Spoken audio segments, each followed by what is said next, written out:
Saudara, simpati dan suara kalangan muda yang kini melebihi setengah dari populasi Indonesia tentu jadi incaran strategis partai politik termasuk para tokoh kontestan politik. Apa saja faktor penentu pilihan politik kalangan muda dalam survei indikator politik ini? Bagaimana kalangan ini menilai isu-isu nasional belakangan? Kita bahas bersama Adam Kamil, peneliti indikator politik Indonesia. Ada juga Mardhani Alisera, Ketua DPP PKS. Kemudian Andreas Hugo Parera, politisi PDI Perjuangan. Selamat malam Bapak-Bapak. Sehat lalu. Selamat malam. Iya. Saya ke Bung Adam Kamil dulu. Bung Adam, saya ingin tanyakan masih 3 tahun lagi. Sekarang 2021, 2024 masih jauh. Kok sudah capres-capresan melulu dari tahun 2020? Silakan Bung Adam. Karena ini kan seru buat Mas Bibi. Buat siapa? Mohon maaf, buat siapa? Saya kurang jelas tadi. Ini kan seru buat Mas Bibi. Buat Mas? Buat Mas Bibi. Mas Wibi. Aiman saya maksudnya. Oh, Mas Aiman, sorry. Iya, oke. Saya lagi mikir siapa. Oke, ini nggak kelihatan. Siap, silakan Mas Adam. Iya, ya pada dasarnya kita ingin mengecek aja bahwa karena basis pemilih muda ini kan besar. Dan karakteristiknya juga unik.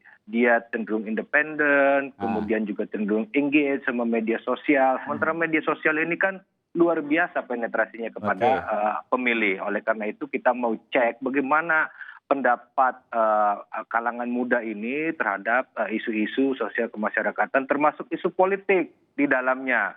Dan kita melihat juga bahwa ternyata anak-anak muda ini juga mengerti dan bisa mengemukakan pendapatnya terkait hal tersebut. Misalnya evaluasi terhadap kinerja demokrasi, evaluasi terhadap kinerja presiden, itu dengan baik sekali kalangan muda ini kita bisa menilai. Oleh karena itu ini menjadi penting dan tantangan serius ke depan bagi partai-partai politik untuk semakin banyak menggait kalangan muda ini. Mas Adam, saya mau tanya deh, benar nggak apa yang dikatakan oleh Bung Mardhani Alisera bahwa 40% pada pemilu 2024 adalah anak muda? Anak mudanya ini kan nggak tahu Pak Mardhani dari mana ininya, dari umur berapa nih, dari umur berapa? Tentu pemilih yang sudah punya hak pilih tahun, tentu ya. 17 ya. Kalau dari 17 saya kira enggak. Kalau 17 sampai 21 sekitar 12 sampai 13%. Kalau kan sampai kalau kita bicara WHO sampai umur di atas 40 masih anak muda. Ya oke kalau kayak begitu. Iya dan kelompok itu juga memang biasanya juga sangat aktif, sangat engage dengan media sosial, sangat aktif sekali. Oleh karena itu kalau disebut anak mudanya sampai umur 40 tahun, itu generasi milenial ya saya juga setuju juga. Itu karakteristiknya juga mirip juga. Nah, tapi kalau yang paling mudanya lagi, lebih mudahnya lagi termasuk beberapa kategori usia itu masuk ke pemilih pemula, dan di situ juga sama juga karakter habitnya terhadap media sosial, terhadap sumber informasi itu sangat cepat, sangat luar biasa engage. Baik, saya mau masuk sekarang ke nama-nama ya. Kalau sebelumnya kita lihat bahkan dari awal 2020 berbagai survei ini hanya berkutat di 3 nama. Pak Prabowo Subianto, Ganjar Pranowo, Anies Baswedan. Ganti-gantian tuh posisinya. Tapi ketika bicara soal pemilih anak muda, maka Pak Prabowo mental jauh. Benar nggak? Iya, betul. Kalau kita bandingkan dengan survei publik secara umum, katakanlah di bulan September atau Oktober kita rilis itu Pak Prabowo masih leading. Nah, kemudian coba kita tengok lagi ke basis yang lama 2019, bahwa di basis pemilih muda itu kalau kita lihat dari survei Maret 2019 itu basis pemilih di bawah 21 tahun, kurang 21 tahun atau lebih rendah, itu basis Prabowo Sandi itu hampir 50%. Nah, sekarang itu kalau digabungkan antara Pak Prabowo dengan Bang Sandi kan hanya sekitar 19%.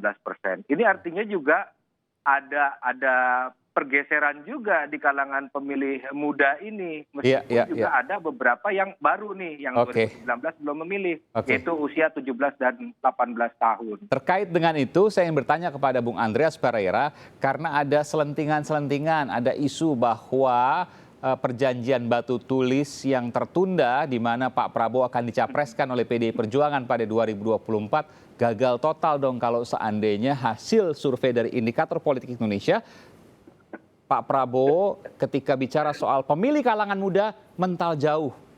Bung Andreas? Ya, soal perjanjian sebenarnya itu sudah masa lalu sebenarnya, Bung Aiman. Masa lalu yang kemudian tidak pernah dibicarakan lagi dan tidak akan pernah dilunasi? Saya mau konfirmasi soal itu, Bung Andreas. Sampai sekarang juga tidak pernah masuk di dalam pembicaraan. Kita bicara ke depan. Jadi ini nggak... Kita bukan lembaran baru lah. Barang baru, oke, baik. Jadi udah nggak berlaku lagi, saya konfirmasi ya, perjanjian batu tulis sudah tidak berlaku lagi ke depan. Kita buka lembaran baru menuju 2024 dan itu saya kira referensi dari hasil-hasil survei, terus kemudian dinamika politik yang berkembang. Ini penting, Bung Andreas, saya konfirmasi, iya atau tidak? Jadi perjanjian batu tulis dihapus? Tidak pernah ada pembicaraan soal itu lagi gitu. Karena itu udah pertanyaannya sebenarnya apakah perjanjian batu tulis ini dihapus atau tidak? Itu interpretasi teman-teman. Tapi Anda tidak mau menjawab soal ini. Apakah perjanjian batu tulis ini dihapus atau tidak? Tidak pernah ada pembicaraan lagi soal itu, Pak Bung Aiman. Jadi Anda tidak. Oke, pembicaraan nggak pernah disampaikan. Tapi apakah perjanjiannya itu masih berlaku atau tidak? Karena kan antara PDIP dengan Gerindra. Apakah benar ada perjanjian atau tidak juga kan yang ada, tahu kan cuma ada draftnya yang beredar. Jadi draftnya itu bukan yang seperti itu. Itu pada waktu itu, dan saya kira yang berkaitan dengan Pilpres yang kemarin juga tidak berlaku, dan kemudian ya ke depan kita lihat bahwa ini sesuai dengan apa yang referensi perkembangan dinamika politik ke depan ini. Jadi Pilpres yang 2019 tidak berlaku, 2024 juga tidak berlaku. Belum tahu, karena ini referensi dinamika politik kan masih berkembang. Baik. Jadi bukan tidak berlaku 2024, tapi belum tahu gitu ya. Ini perlu digarisbawahi karena beda artinya, Bung Andreas ini. Karena ini masih terlalu pagi untuk mengatakan bahwa ya ini ke depan akan seperti ini. Dan sangat tidak menguntungkan kalau hari ini kita sudah mengatakan bahwa ke depan udah pasti yang ini gitu. Karena dinamika politik masih sangat cepat berkembang.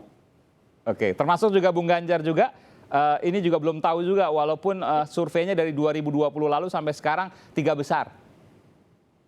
Ya, saya kira pengalaman kita selama ini, keputusan-keputusan yang berkaitan dengan Pilpres, itu dilakukan pada hari-hari menjelang hari H. Hari terakhir untuk di pendaftaran. Kenapa? Membuka kartu di awal itu juga belum tentu menguntungkan untuk partai. Dan politik itu momentum penting. Dan dinamika yang berkembang hari ini, hasil-hasil survei yang dilakukan hari-hari ini adalah referensi menuju pada ya tahun 2024 nanti. Oke. Jadi belum bicara nama, siapapun itu, apakah Pak Prabowo, apakah perjanjian batu tulis atau Bung Ganjar, ini masih abu-abu. Saya kira semua partai masih jauh. Semua partai belum ada yang bisa memastikan. Terlalu ya naif kalau kita katakan bahwa hari ini kita sudah memutuskan untuk 2024. Saya kira pada Bung Mardhani pun hal yang sama gitu. Begitupun belum tentu Bung Andreas. Saya coba tanya Bung Mardhani, jangan-jangan udah nggak ada pilihan selain Anies Baswedan. Benar nggak Bung Mardhani PKS? Terima kasih Aiman. Yang pertama tentu apresiasi buat Indikator yang sudah mengangkat suara anak muda. Kami baru rakernas PKS, Aiman. Angkanya 44%. 17 tahun sampai 40 tahun di 2024. Karena itu ceruk yang sangat besar sehingga kita betul harus mendengarkan, memetakan, dan top 3-nya itu memang sesuai dengan prediksi yang kita buat waktu rakernas. Oke, siapa aja tuh versi PKS? Ganjar sama RK. RK bahkan lebih sangat aktif sosial medianya, Aiman. Loh, ini kan kalau survei-survei sebelumnya Anies, Ganjar, dan Prabowo. Kan begitu. Ini kok beda sendiri ada RK-nya. Jadi memang targetnya anak muda. Basisnya sosial media, Aiman. Oke. Anak muda itu Instagram, sebagian TikTok gitu loh. Kemudian di Twitter tidak banyak mereka. Facebook sebagian untuk kelas bawah ada. Jadi survei ini menjadi alarm bagi partai yang tidak mendengarkan suara anak muda. Karena itu kami di PKS menyiapkan betul-betul strategi ini, termasuk tadi apresiasi Mas Anies yang menjadi pertama. Begitu, Aiman. Jadi siapa aja kalau boleh disebutkan 5 besar? Tadi sebutkan 3 besar, Anies, Ganjar, RK, Ridwan Kamil maksudnya. 4-5-nya siapa? Kalau di kami? Iya.